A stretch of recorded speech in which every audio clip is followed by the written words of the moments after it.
우리가 살고 있는 이 로스앤젤레스의 반대편, 지구 반대편 파리에서는 지금 세계 올림픽이 진행 중에 있습니다. 거기는 206개국이 각 나라들이 지금 참가한 스포츠 무대라고 합니다. 206개의 나라는 다 국기가 다르더라고요. 국기가 다르고 아마 206개의 그 나라는 다 나라와 나라 사이에 국경이 있을 거예요. 그래서 우리가 살고 있는 이 시대에는 국경 분쟁으로 지금 세계가 전쟁을 많이 하고 있습니다. 성경은 두 개의 나라를 성경 무대 위에 올려놓습니다. 두 개. 그리고 성경에서 성경 무대 위에 올려놓은 두 나라는 국경이 분명합니다. 그래서 그 국경은 성경에서 십자가라고 하는 국경을 해놓고 아무나 그 보도를 넘어갈 수가 없습니다. 십자가의 국경. 그래서 성경에서는 십자가의 국경을 중심으로 밖에 있는 그 나라를 세상 나라라고 부릅니다. 그리고 십자가 안에 있는 나라를 하나님의 나라라고 부릅니다. 그래서 성경은 신구약 성경에 이 두 개의 나라를 아주 정확하게 국경을 구분해요. 십자가의 국경. 그래서 구약 성경은 이스라엘과 이방인, 이스라엘 나라와 이방인들의 나라, 그리고 신약에서는 그리스도 안에 있는 나라와 그리스도의 밖에 있는 나라. 그래서 그리스도 안에 있는 나라를 하나님의 나라, 그리스도의 밖에 있는 나라를 세상 나라라고 얘기를 합니다. 아주 쉽지요. 그래서 유일한 이 성경 무대 위에 올려진 두 나라의 국경이 십자가인데, 이 십자가는 사람이 조절할 수가 없습니다. 사람이 쌓을 수도 없고 사람이 인공적으로 만들 수가 없어요. 오직 하나님의 절대적인 주권, 하나님의 절대적인 주권에 속한 국경입니다. 이건 하나님의 위대한 역사예요. 그래서 우리는 십자가를 가리켜서 하나님의 절대적인 주권 속에 속한 특별한 은혜요, 그 국경에는 하나님의 긍휼하심이 있습니다. 하나님의 은혜요, 긍휼하심. 성경은 이렇게 우리에게 약속합니다. 하나님께서 믿는 자에게 성령의 불담으로 막으신다. 이것을 구약 성경에서는 하나님의 도성이라고 합니다. 성이라고 그래요. 성령께서 불담으로 국경을 만드시고 천군 천사를 보내서 호위케 지키시며 누구든지 세상에서 아무든지 침략하지 못하도록 막아주고 보호하고 계신다. 이렇게 얘기를 합니다. 그래서 우리는 십자가에 바뀐 세상의 나라에 속한 사람을 가리켜서 우리는 옛사람이라고 부릅니다. 옛사람. 그러면 저와 여러분은 과거의 옛사람이었습니다. 지금은 우리는 옛사람이 아니라 새사람으로 우리를 부르고 있습니다. 십자가의 안에 있는 나라를 하나님 나라에 속한 자라고 한다면 성경은 새사람이요, 새로운 피조물이라고 부릅니다. 그래서 우리는 새로운 피조물이다. 그리고 새 사람이다. 여러분, 새 사람에게는 속성이 있습니다. 인격이 있어야 돼요. 새 속성이 있습니다. 그래서 새 속성을 가진 사람이다. 우리가 세상 나라에 있을 때는 옛사람인 동시에 옛 속성을 가지고 있었어요. 옛 속성이 뭘까요? 죄에 의해서 길들여진 인격, 죄에 의해서. 그래서 옛 속성을 그대로 가지고 살면 죄를 짓게 돼 있습니다. 죄는 죄를 낳거든요. 그래서 그리스도인은 옛 속성으로 가지고 사는 것이 아니라 새로운 속성을 가지고 사는 것입니다. 그 새 속성은 이 땅에서 우리가 인격적으로 훈련을 받아서 지식적으로 경험에 의해서 우리에게 입혀진 것이 아니고 하늘에서 온 선물이라. 그럼 하늘에서 온 선물이 무엇인가? 인격, 바로 그분이 예수 그리스도시라는 거예요.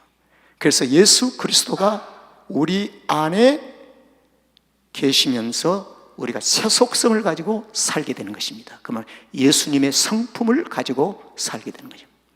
그래서 예수님의 성품으로 하지 아니하면 아무리 선한 것이라 한다 할지라도 우리의 모든 삶은 죄악의 길입니다. 그래서 우리가 경험과 지식에 의해서 선하게 사는 것이 천국에 갈 수 있느냐? 아닙니다. 결코 우리는 아무리 선하고 살아도 예수 그리스도의 선하심과 그분의 속성으로 살지 아니하면 우리는 천국에 갈 수가 없다는 것입니다. 자, 그런데요, 신약에서는 하나님의 나라가 구약에서처럼 이스라엘과 이방인을 구분하는 것처럼 분명치를 않습니다. 그래서 신약에서 많은 성도들의 질문과 관심이 뭐냐면 하나님 나라가 어디에 있습니까? 예수님 주변에서 끊임없이 질문을 던졌어요. 제자들도 주여 하나님 나라가 어디에 있습니까? 어디에 있습니까? 구약에서는 애굽에서 이스라엘을 구름 기둥 불 기둥으로 가나안 땅으로 인도하실 때 이스라엘 하나님의 나라구나 아주 쉽게 우리는 알 수가 있어요. 그런데 신약에 와서는 하나님의 나라가 임했다고 얘기를 하고 하나님의 나라가 너희 가운데 있다고 얘기를 하는데 볼 수가 없는 거예요. 그래서 제자들은 시간만 되면 궁금증을 가지고 주님 앞에 묻습니다. 하나님의 나라는 어떤 나라입니까? 거기서 주님이 답을 하시죠. 마태복음 12장 28절의 말씀에 보면 하나님의 나라가 이미 너희에게 임했느니라. 예수님 말씀하신 거예요. 그리고 누가복음 17장 20절 21절의 말씀에 보면 하나님의 나라는 볼 수 있게 임한 것이 아니요 하나님의 나라는 너희 안에 있느니라. 아주 중요한 명쾌한 답을 하셨어요.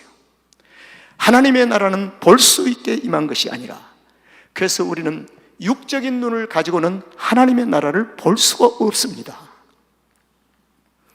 그래서 우리가 육의 눈을 가지고 세상 나라에 속한 옛 속성을 가지고 행동하고 살면 하나님의 나라하고 뭐고 아무 상관이 없어요. 그냥 막무가내 해버리죠. 그래서 교회 안에서도 하나님의 나라를 바로 보는 자는 하나님의 교회를, 머리가 되신 주님을 경외합니다. 그러나 볼 수 없는 육체에 반응한 자는 교회가 무슨 마음대로 희져버려요. 그러니까 얼마나 큰 범죄입니까? 엄청난 큰 죄악이지요. 그래서 예수님이 하나님의 나라는 너희 안에 있느니라. 그럼 너희가 누굽니까? 너희가 예수님을 구주로 영접한 자. 할렐루야. 예수님을 구주로 영접한 자. 그럼 어떻게 우리가 예수님을 구주로 영접했나요? 마음에서 믿어 입으로 신하여 십자가에 못 박히신 예수 그리스도가 나의 메시아시오 구주 되심을 믿고 하나님의 아들 되심을 믿습니다. 이렇게 믿음으로 신앙 고백한 그 고백은 예수님께서 말씀하십니다. 네가 한 것이 아니라 하늘에 계신 아버지께서 성령께서 네게 감동을 쏴 깨닫게 하심으로 알게 하시고 고백해 하셨느니라. 이렇게 얘기를 하는 거예요. 그렇지요. 그래서 너희 안에 하나님의 나라가 있느니라. 그럼 너희 안이라고 하는 소위 위치, 맵이 어딘가? 맵, 지도가 어디에 있는가? 너희 안에 어딘가? 성경은 이 부분을 분명히 밝히고 있습니다. 맵, 지도를 분명히 밝혀요. 어디? 심령 안에. 심령. 어디예요? 심령 안에. 이렇게 구분하는 것은 육체가 아니라는 것입니다. 이것을 지금 전제적으로 심령 안에 있는 것입니다. 그리고 너희 마음에 있느니라. 그래서 사람은 영과 육이 있어요. 육에 있는 것이 아니라 어디에요? 영혼에 있다는 겁니다. 심령에 너희 안에 있느니라. 그래서 하나님의 나라가 우리 안에 이미 있습니다. 아멘. 이 질문 앞에 아멘으로 여러분들이 답을 해 주셔야 구원에 대한 확증을 얘기하는 것입니다. 이 사실에 우리가 아멘으로 화답을 못한다면 나는 구원에 대한 아직도 미스터리예요. 확신이 없는 거예요. 여러분 안에 하나님의 나라가 있습니까? 확신하십니까? 하나님의 나라가 우리 안에 임했습니다. 이건 주님이 하신 말씀이에요. 내 육체가 이상한 행동을 하든 어떤 지저분한 행동을 하든 간에 상관없이 너희 안에 하나님의 나라가 임했느니라. 이 말씀 앞에 아멘으로 받는 자는 이미 그 안에 하나님 나라가 있는 줄로 믿습니다. 그럼 하나님의 나라는 어디서부터 시작해요? 영역 땅이 있잖아요. 미국 땅이 얼마나 넓습니까? 그리고 작은 나라가 있잖아요. 그래서 하나님의 나라의 출발은 겨자씨 비유를 합니다. 너희 안에 겨자씨만한 하나님의 나라가 임했느니라. 그런데 겨자씨가 우리 안에 떨어졌어요. 그래서 그 겨자씨가 싹이 나고 자라고 새가 날아들고 풍성해지면 하나님의 나라가 세워지고 확장됐다는 것입니다. 그런데 하나님의 나라의 씨앗을 받기는 받았는데 1년이 가고 2년이 가고 3년이 가도 하늘 그대로 있느니라. 그대로 있는 거예요. 그대로. 이것을 가르쳐서는 신앙이 성숙하지 아니하고 머물러 버렸다는 것입니다. 그래서 신앙의 성숙을 위하여 성도들은 성령께 간곡한 기도를 해야 합니다. 저도 요즘 주님, 신웅규 목사의 신앙을 좀 성숙시켜 주시옵소서. 정말 기도 많이 합니다. 그 기도가 내게는 지금 굉장히 급해요. 성도들을 어떻게 설교하고 가르칠까가 내게 급한 게 아니에요.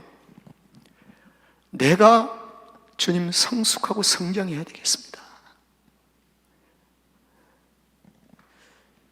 주님이 바라보시는 그 성숙에 대한 나의 삶을 비춰보니까 너무 부족한 거예요. 너무 부족해요.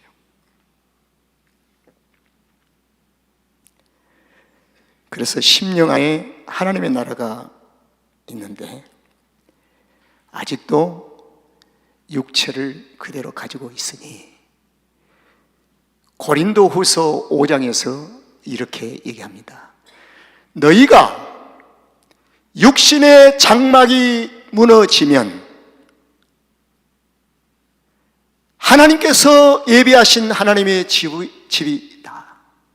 육신의 장막이 뭐냐? 육체를 가리켜요. 육체. 저와 여러분에게는 육체가 있습니다. 지금 육체가. 그래서 사도 바울 선생님은 로마서 7장 25절 말씀에 그리스도인들에게는 두 가지의 속성이 있대요. 두 가지 속성. 하나는 세상 나라로부터 입혀지고 세상 나라로부터 받은 그것을 그대로 간직하고 있는 육체의 법이 있대요.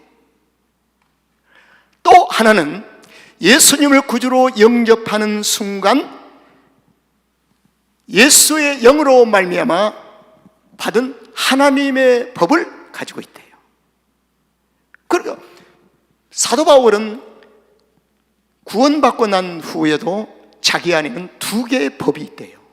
하나는 육체의 법과 하나는 성령의 법, 하나님의 법을 가지고 있대요. 그런데 이 두 법을 너희들이 섬기고 있다. 섬긴다고 그래요. 이게 육체는 죄의 법을 섬기려고 하고 내 영혼은 하나님의 법을 섬기려고 하고, 그래서 하나님의 법을 섬기려고 하는 것과 또 세상 나라의 죄의 법을 섬기려고 하는 이 두 가지 법이 내 안에서 지금도 충돌하고 있다. 그리고 이 싸움을 내가 마칠 수가 없구나. 바울의 얘기입니다. 사도 바울의 이 싸움을 좀 끝내버렸으면 좋겠는데 이게 안 되는구나, 힘든구나. 그래서 사도 바울은 하나님의 나라가 이미 내 안에 임했지만 아직도 이 육신의 죄의 법을 섬기려고 하는 이것 때문에 내가 참 괴롭다. 그래서 사도 바울은 평생토록 이 두 개의 법을 가지고 싸움의 대상을 로마에 두지 아니하고 자기 육체에다가 싸움의 대상을 설정합니다. 여러분, 한국이 군인들의 주적이 어디입니까? 한국 군대가 다 알죠. 노스코리아. 그리스도인들의 삶의 영적인 주적이 뭡니까? 남편입니까? 아내입니까? 미움의 대상이 있는 사람들입니까? 사도 바울은 아주 경쾌하게 얘기합니다. 네 육체. 육체가 나의 싸움의 주적이라는 것입니다. 그래서 이 두 법이 자기 안에서 싸웁니다. 그래서 사도 바울은 모든 육신의 장막을 벗는 날까지 이 두 법을 가지고 살다가 옷을 벗습니다. 자, 그러면 이 두 법을 아직도 가지고 있는 다윗의 무너짐에 대해서 이제 접근을 해봅니다. 도무지 이해가 되지 않는 다윗. 어떻게 다윗이 그럴 수가 있을까? 다윗에 대한 실망과 의심을 잠시 한번 두고 이제 다윗의 무너짐에 대한 비통함을 거기서 멈출 것이 아니라 오늘부터는 과연 다윗 속에서 완전한 실패, 완전히 무너진 가운데서 유일한 생명인 십자가가 그 주변에 있는가 하는 문제에 우리가 주목을 해야 합니다. 그걸 찾아야 돼요. 성경에서 다윗이 무너진 다윗 속에서 십자가가 과연 찾아올 것인가, 아니면 십자가가 있는가? 교회는 이 부분에 대해서 주목을 해야 한다고 생각해요. 오늘 우리가 읽은 이 사무엘하 12장을 보면은요, 12장의 시작이 여호와께서 나단을 다윗에게 보내시니 하면서 시작됩니다. 따라합시다. 여호와께서 나단을 다윗에게 보내시니.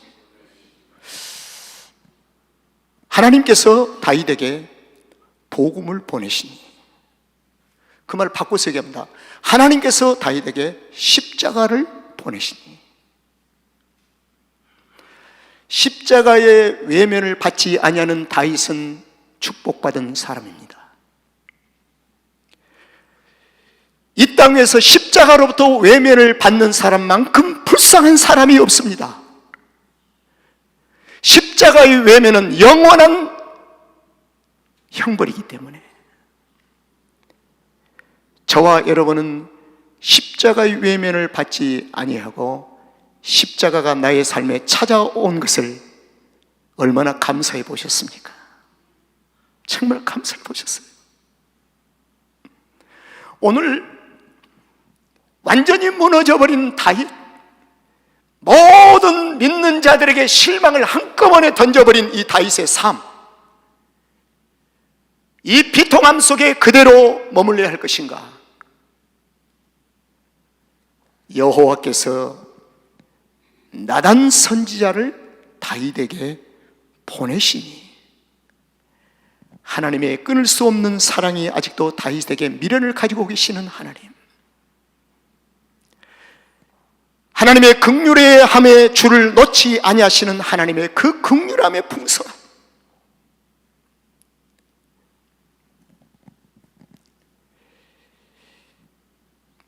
죄 가운데 있으면서 죄인임을 알지 못했던 다윗이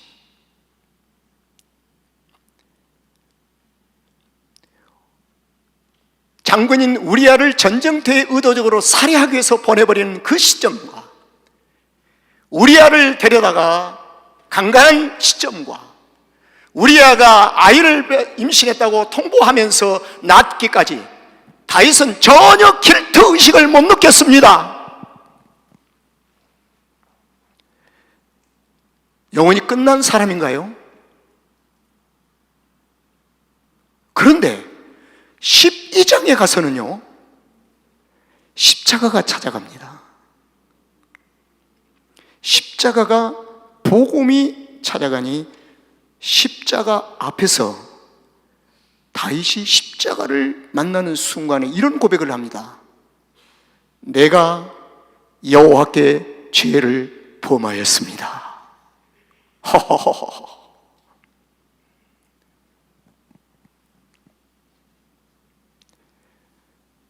여러분,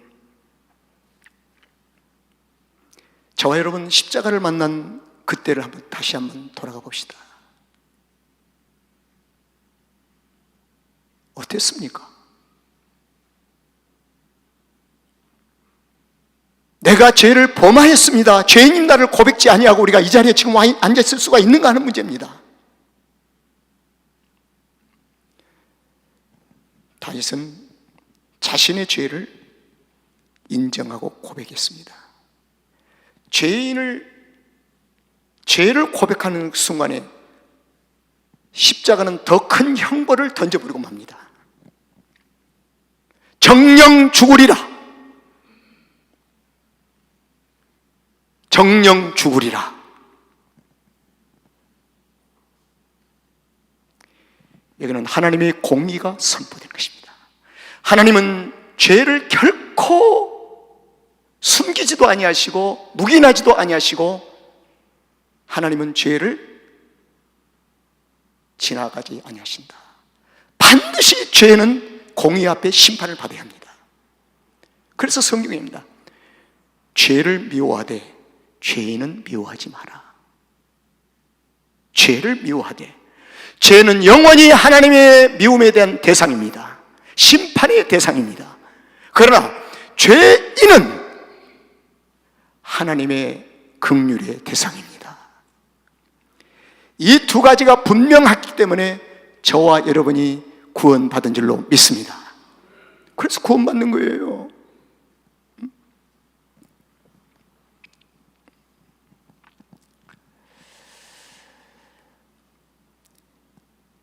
다윗이 십자가 앞에 신약의 요절을 빌린다면 이런 고백을 했을 거예요. 로마서 7장 24절 보니까 오호라 나는 공고한 사람이로다. 이 사망의 몸에서 누가 나를 건져내랴. 주님은 의도적으로 이 고백을 기다리고 계셨습니다. 이 고백이 없이는, 진솔한 이 고백이 없이는 우리는 더 이상 진보할 수가 없습니다. 구원의 길을 더 이상 진행할 수가 없어요. 그래서 이 로마서 7장 24절은 아주 중요한, 모든 그리스도인들이 복음 앞에서, 십자가 앞에서 한 번 이상 반드시 경험해야 할 문제입니다. 반드시 경험해야 돼요. 이 사망의 몸에서 누가 나를 건져내랴. 이 말은 나를 좀 살려주세요. 나 이제 죽기 싫어요. 살려주세요.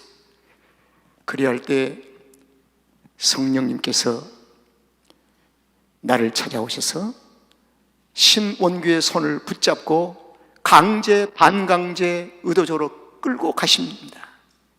그리고 십자가 앞에 나를 세우시고 십자가 앞에 눈을 들어 십자가에서 흘리신 보혈의 피가 바로 이 사망의 몸에서 공고한 가운데 부르짖고 있는, 살고 싶어하는 이를 유일하게 살릴 수 있는 길이 십자가에서 흘리신 보혈의 피니라. 이렇게 되는 거예요. 그래서 구원받는 것입니다.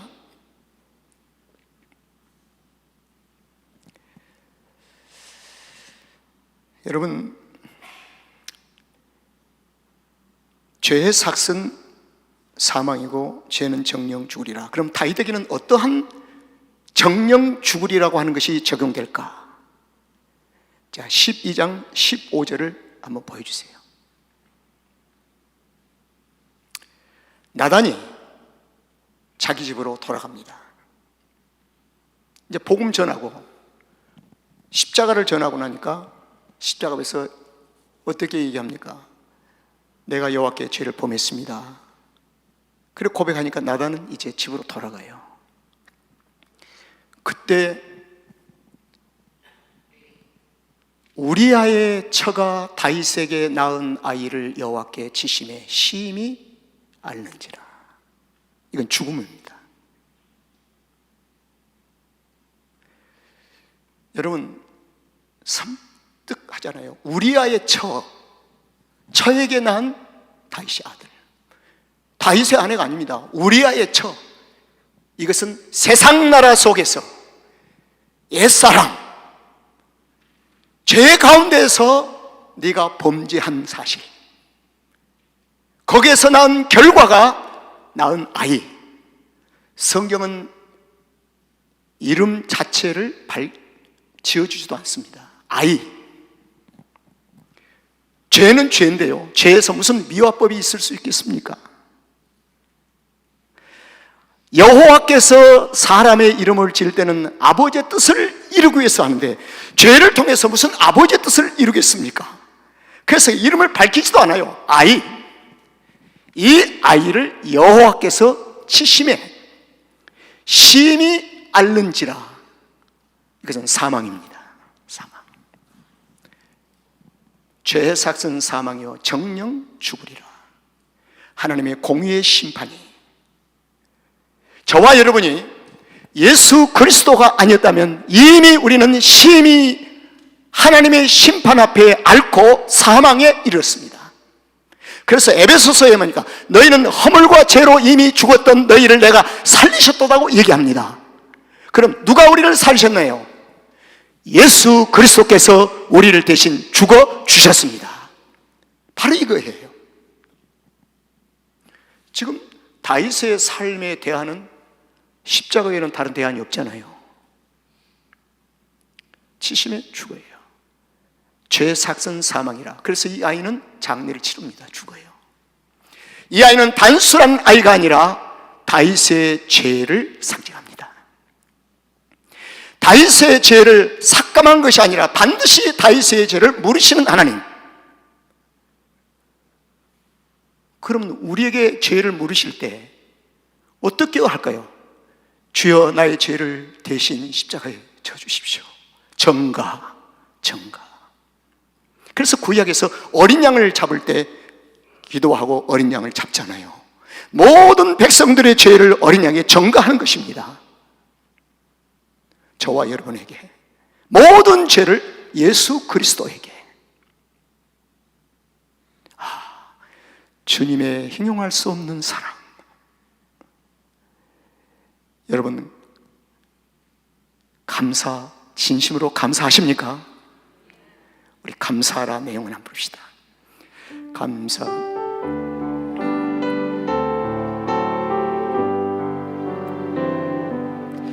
감사하라 내 영혼아, 감사하라 내 영혼아, 내 속에 있는 것들아 다 감사.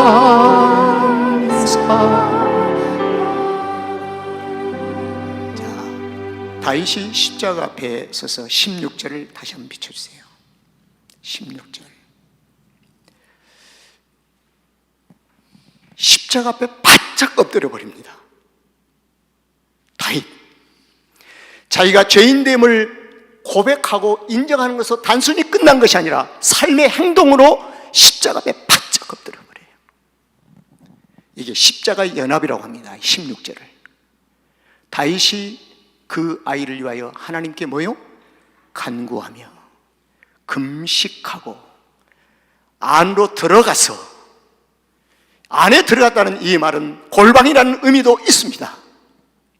아니면 하나님의 성전으로 들어가 밤새도록, 마지막이 중요합니다. 땅에 엎드렸습니다. 내가 땅에 속한 자임을 고백하나이다. 땅에 속한 자. 땅에 엎드렸다고 하는 이 말씀은 땅에 속한 자라. 내가 땅에 속한 자로 세상 나라에 속한 자였음을 고백합니다. 철저하게 십자가 앞에 엎드려 버립니다. 여기서 멈추지 아니하고 이제 20절을 보겠습니다. 20절과 16절에 대비되어지는 요절 있잖아요. 16절을 다시 한번 펼쳐주실래요? 땅에 어떻게 해요? 엎드렸습니다. 땅에 속한 자로 영원한 땅에서 죽어야 할 인생, 죄인입니다. 20절. 다윗이 땅에서 어떻게 해요? 일어나. 이게 중요합니다. 이 16절과 20절의 이 땅에서 엎드린 자와 땅에서 일어난 자의 삶에서는 십자가를 통과하여 영원한 영광스러운 부활로 하나님의 사람으로 다시 영광스럽게 새 사람으로 태어났다는 것입니다. 아주 중요한 요절입니다. 그리고 몸을 어떻게 해요? 씻어요. 정결의식을 했다는 겁니다. 정결의식. 그 다음에 무엇을 바르고요? 기름을 바르고 성령이 내주하셨다는 것입니다. 그 다음에 뭐예요? 의복을 갈아입었다. 옛사람의 옷을 벗어버리고 새 사람의 옷을 입었다는 것입니다. 그리고 난 후에 어디에 들어갔습니까? 여호와의 전에 들어가 경배하고, 이것은 예배 회복입니다. 성도는 예배가 회복이 그 삶의 축복의 마지막 코스예요. 아무리 예수를 잘 믿는다 할지라도 우리의 삶의 생활에 예배가 회복되지 아니하면 안 됩니다. 그래서 매주마다 교회는 예배에 대한 회복에 대한 것을 점검해야 합니다. 소중하게 생각을 해야 돼요.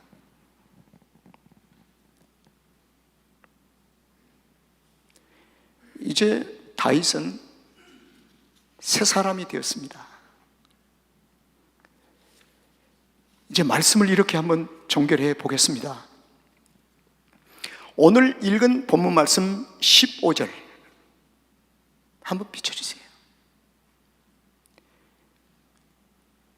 죄 가운데 있을 때 다윗은 우리아의 처가 다윗에게 아들 우리아의 처였습니다. 애속성. 그 다음에 24절을 비춰주세요. 다윗이 자기 처 밧세바를 위로하고 완전히 삶이 달라버렸습니다. 이제는요, 우리아의 처를 범하던 애속성의 다윗의 삶이 아니라 이제는 자신의 처인 밧세바와 함께 동침하여 아들을 낳았으니 그 이름을 아이라 부르지 아니하고 영광스러운 뭐요? 솔로몬이라고 부르게 되었으니, 이 솔로몬이라는 것은 여호와께서 그를 사랑하사, 여기서 끝나지 아니하고 25절에서 결론을 내려줍니다. 선지자 나단을 하나님께서 다시 보냅니다. 그리고 솔로몬의 그 이름을 뭐래요?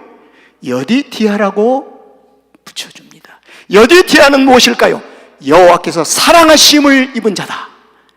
다윗이 여호와로부터 사랑을 회복했다는 것입니다. 이것이 바로 요한계시록에서 에베소 교회가 첫사랑을 잃어버렸을 때 너희가 첫사랑을 다시 회복하라 그 말입니다. 이 말은 첫사랑을 회복하는 것이 여호와의 사랑하심을 입은 자가 회복되는 것입니다.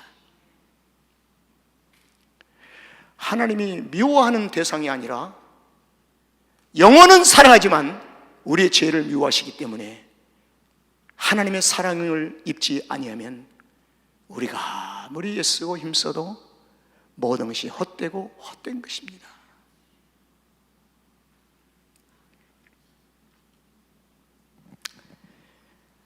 여러분,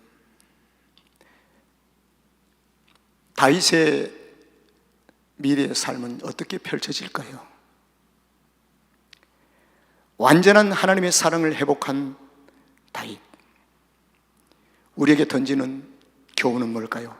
하나님의 자녀는 하나님 나라에 속한 자들로 하나님의 법을 섬기고 새 사람으로 삶을 지킬 것을 요구하십니다. 여러분, 힘들 때 성령님의 도우심을 구하십시오. 새 사람의 영역을 벗어나지 마십시오. 이것이 범사가 형통하고 잘되고 하나님의 나라가 왕성해지는 유일한 첩경입니다. 그래서 성령님의 도움을 구해야 합니다. 성령이 나를 좀 도와주십시오. 저는 개인적으로 신원규 목사의 성격이 가만히 보니까 우리 집사람과의 관계 속에서 내가 문제가 많아요. 그래서 요즘은 내 성격을 다스려달라고 많이 기도합니다. 기도해요. 그래야 나의 삶에 하나님의 약속하신 은혜가 있고 나의 자녀들 속에 하나님의 약속하신 열매가 맺어지게 되고 온 하나님의 나라를 세워갈 수 있다는 사실을 저는 알고 있습니다. 그래서 매우 조심하며 또 다스려 보지만 때로는 육신의 법을 섬길 때도 있음을 고백합니다. 그러나 성령님께 도움을 구하며 살고 있습니다.